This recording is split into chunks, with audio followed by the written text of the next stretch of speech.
Will the only passenger on this flight kindly board at this time? That's me. Good evening, Vincent, and welcome aboard. Thank We you. look forward to Anita. Oh, thank you so much for flying me. No problem. Thank you so much. Wouldn't you like to fly up and away? Once we are there, Wi-Fi will be available. You can find instructions on how to connect to the card located in your seat pocket. The use of Wi-Fi to make phone calls. Okay. I'm not gonna post that. D'une manière générale, il faut comprendre que l'organisation du trafic aérien, c'est de réaliser des allers-retours.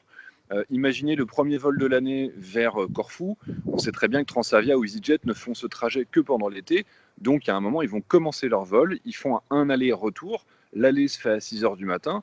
L'avion se pose sur place et ensuite il va revenir, mais il n'y a pas encore de touristes qui veulent revenir.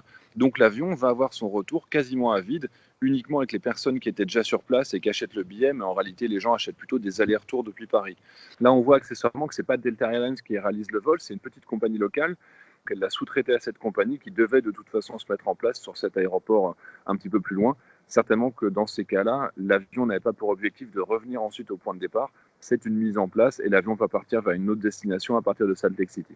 D'une manière générale, il faut que les avions soient remplis à plus de 90% pour être rentables et pour que la compagnie reste dans le vert.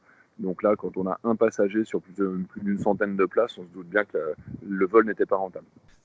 Faut imaginer que sur un trajet, d'une manière générale, un avion il va consommer quand même plusieurs tonnes de carburant. Donc là, on se doute bien qu'on ne va pas consommer des milliers de dollars de carburant pour transporter seulement un passager. Ou alors, on est sur le principe du jet privé, évidemment, le billet est inabordable.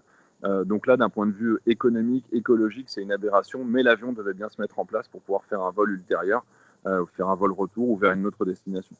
Pour vous donner un ordre d'idée, un avion qui va traverser un A320 qui va traverser la Méditerranée, on consomme plus de 4 tonnes de carburant. Donc je ne sais pas quelle était la durée de ce vol en particulier, mais là, en plus, c'est peut-être un plus petit avion. Je crois qu'il n'a que 4 sièges de face au lieu de 6. Donc on est sur des plus petites catégories d'appareils, donc ça consomme certainement moins, mais néanmoins, on est sur plusieurs tonnes de carburant en général.